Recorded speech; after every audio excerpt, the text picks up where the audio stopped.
Hello there, what is going on, everybody? We are going to be looking at some Star Wars Armada compatible ships today, and I am going to be reviewing several, starting with an Imperial Star Destroyer that is a little bit more than it might seem at first glance. More on this in just a moment. Real quick, there's still time left to enter to win the most recent round of the giveaway for the $25 Amazon gift card. You just have to be a subscriber and leave a comment on this or one of my videos. And also be sure to check the links in the description below if you want to check out Memnoch Manufacturing, who printed these, and get any more information about any of the other reviews and stuff. Make sure you subscribe, click the channel, find other stuff. I'll have some links to similar videos towards the end. And you can also check out Crabbok.com or jump in our Discord to keep the discussion going there. All of that stuff out of the way. Big thanks to Memnoch Manufacturing for printing a bunch of ships out. You may have seen the Super Star Destroyer Eclipse that I reviewed recently, but I did a little bit more than just a review. I fully painted that one. The ships we're going to look at today, I'm not going to be painting these today because we have a lot of ships to look at. But if you're like how they, if you want to see how they might print up, you can check out the Eclipse, because I painted that one up pretty well. These are all printed really, really nicely, and you know, they're really fun to print. They're really fun to play with, and they fit the pegs perfectly. And so, with all that being said, yeah, we are looking at an Imperial Star Destroyer here. Now, this is the Chimera, as seen in the Ahsoka Season 1 show. This is Thrawn's damaged Chimera. This one is a Ravensfell design that was printed by Memnoch Manufacturing. So, so shout out to Ravensfell for making some amazing models. There's some really cool stuff on this one. If we want to, you know, take a look at, you've got a lot of damage on here. This is a great opportunity to put some of the gold stuff, the scaffolding in there. Also, I want to point out a really interesting detail to this one. Of course, the Chimera famously has the Chimera logo on the bottom. Now, this is printed on the bottom. It's elevated a little bit, so you can guide. You can paint it on there manually. You know, of course, if you want to. It is also on the front or on the top here. Now, the Chimera itself does not normally have it on the top, but in Star Wars Armada, they decided to put it on the top because, again, you never see the bottoms of the ships. So in this case, you actually have the option. You can choose not to paint it if you want it to be a little bit more screen accurate or lore accurate. But, you know, since it's already sculpted on there, I figure you might as well already do it. You know, you have tons of options with a great model like this. So it's a very, very cool looking model. You've got some damage on your engines as well, which is a very cool thing to see. Yeah, just very, very screen accurate with a lot of this. A lot of opportunities for really cool variations and to make this stand out from a lot of existing Star Destroyers. This one will be a really fun one to work on. Now, I also want to give you another piece to look at that is compatible with this one. This is the Eye of Scion. The Eye of Scion you might also recognize from the Ahsoka show. This is that giant hyperspace ring that could transport, could transport an entire Star Destroyer. The really cool thing about this is it also has the peg here at the bottom, so you can put this in here, and boom, you have an entire giant hyperspace ring, right? So we'll just take a look at this. You have incredible detail on the Eye of Scion here. Although while you may recognize this from the show, I don't think it had like so much screen time that it's going to be super, super iconic that you might want to field this on its own. But what's really, really cool about this is that you don't really have to field it on its own, because you can actually put a Star Destroyer inside this, and it's going to, you see these, it's got these pieces right here where it's going to actually lock in, and you can glue it or you can just slide it in. I wouldn't glue it because it fits in pretty snug, and then boom, you're good to go. Look at that. Look at that. You're good to go, just like that. And then you can mount it on this thing, and boop, boop, boop. Like that. Let me zoom out a little bit and get a better angle at this. All right, so I had to pull out an actual base. I have these little stands that I will use for most things, but because the weight of this one is a little bit off-centered, it works better in an actual base. A little wobbly. I wouldn't necessarily play with it like this too much. And if so, when you're moving it, be very careful right down here at the bottom, because the bigger models are, sometimes they can wobble a little bit, and this one is very forward-facing heavy. Now, if you want to swap it out, you can, or you can run it just like that, right? You can also put like a regular, this is an FFG Star Destroyer, and that also goes in there. So you have some options. How cool is that? That is really, that's going to be super fun to mess with this. So yeah, so this is a really cool combo that you can do. So yeah, I like that. I like that a lot. And again, this is the Eye of Scion. So very, very cool stuff. Let's go ahead and look at some more stuff. Also from Ahsoka is the Vesper Defender class cruiser. This is those new Republic ships that we saw there. You're going to see this and you're going to think, oh, that's an MC30. Well, it certainly looks Mon Calamari in design, but it is not exactly an MC30. It is significantly larger, right? So here we have it next to a Star Destroyer. So this is medium or large ship kind of territory right here. But I can put it on a Star Destroyer base if I want to. I could, like, it's actually probably about Mon Cal, like MC80 size. So yeah, you could easily have this running on a large base, which kind of is cool because it makes you wonder if they had kept going, if they had done a full-blown like New Republic sub-faction that could have also used like the Starhawks and some of the more recent developed ships like MC30s.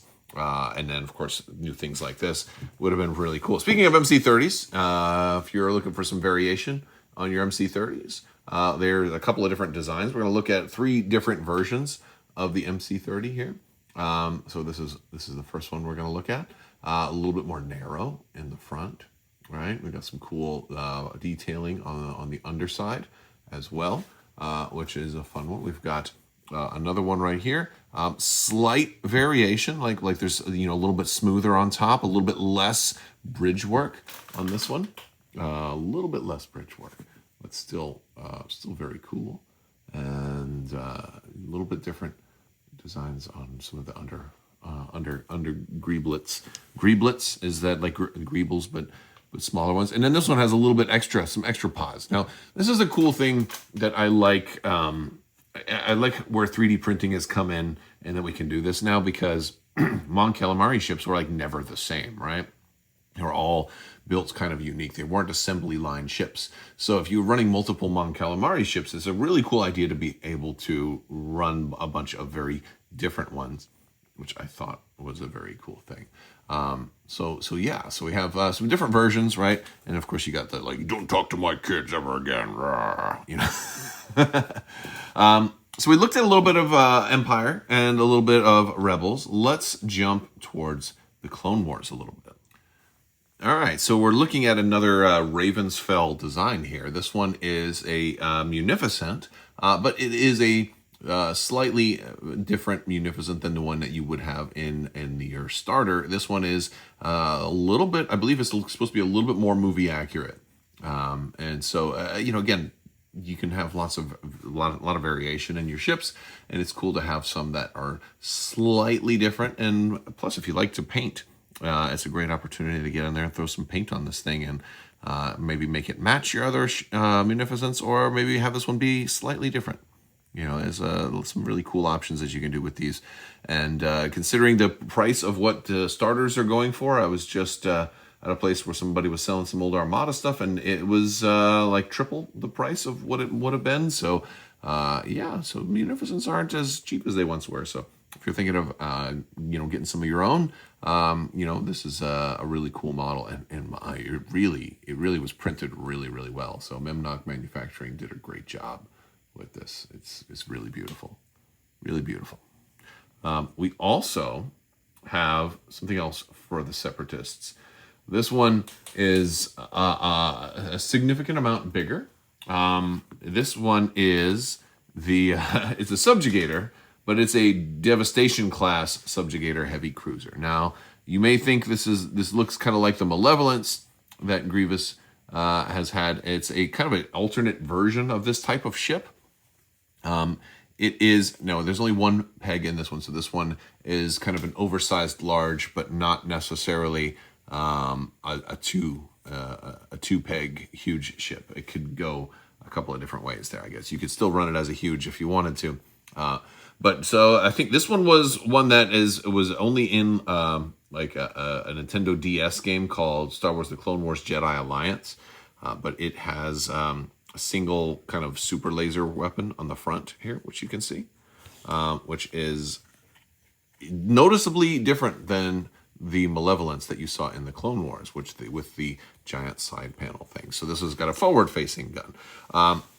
It's cool. It's fun, right? And maybe this would be a good like proxy for Patriot Fist or something like that if you want like a really big front-facing ship, right? Or maybe you're just homebrewing and making your own ships and just doing whatever you want, but it's a cool ship. It's very smooth, really nicely printed as well. You got these really distinct panel lines, which means even for like a novice printer, you're going to have a pretty easy time getting your brush on these raised panels without getting the recesses in between. So if you're looking to paint something like this, maybe you want to prime it in like a darker gray and do like a lighter gray for some of the raised areas, and then blue on some of the other raised areas and things like that, or drop decals on some of the flat places too. There's a lot of good places for decals, like right here might be a good one, right here might be a good one if you're looking for like Separatist decal, maybe in the back somewhere here. But this is a great print job. It's nice and heavy, but not too heavy. The first round of Memnoch Manufacturing stuff I got was really, really heavy, and this still fits pretty well on a Star Destroyer base. So yeah, let me get a better angle on this one. All right, there you go. You can kind of see it on a large base. It overlaps quite a bit. Could easily be a huge if you wanted it to be, but it only has the one peg system. So. Very cool. Next up is, we only have one Republic ship, but it's a doozy. All right, this one is a monster. This is called the Legator class Star Dreadnought. This one is, I believe it's Republic era, but I think it was only featured in one comic at one point. But, I was told that there were some requests for this ship, and so there was there's another Ravensfell design, and it looks very, very cool. Like there was a lot of, I assumed this was the bridge certainly makes it look like this is an Imperial, but I believe this is also close enough to be a Mandator. All right, it like at least in scope and size. So in some of the EU, I think the Republic had those Mandator dreadnoughts, and this one kind of reminded me of that. So I might be mistaken. This might actually be an Imperial ship, but I'm going with a huge for the Republic in this case. I suppose it could kind of go either way.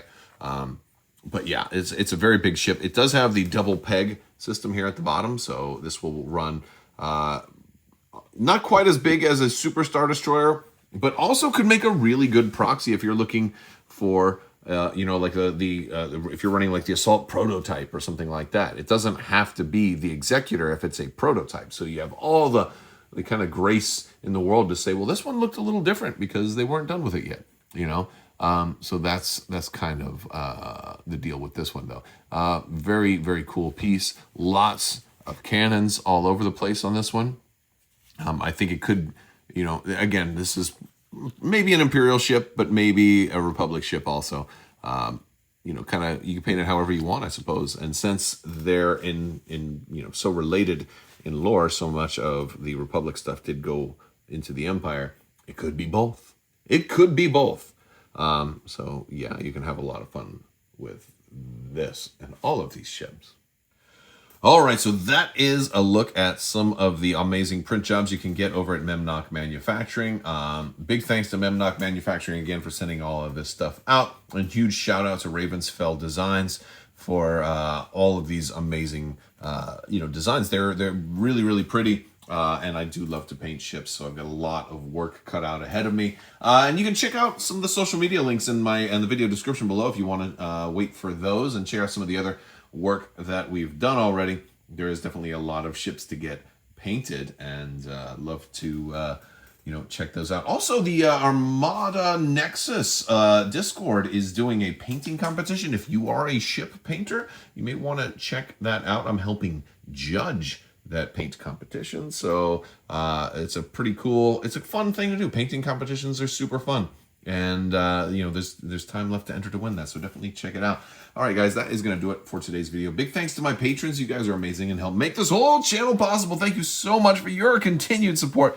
You guys are awesome and super and great and wonderful and really nice and also awesome. Thank you guys so much for watching. May the force be with you. Live long and prosper. Be excellent to each other. Party on, dudes. So say we all. And always wash your socks.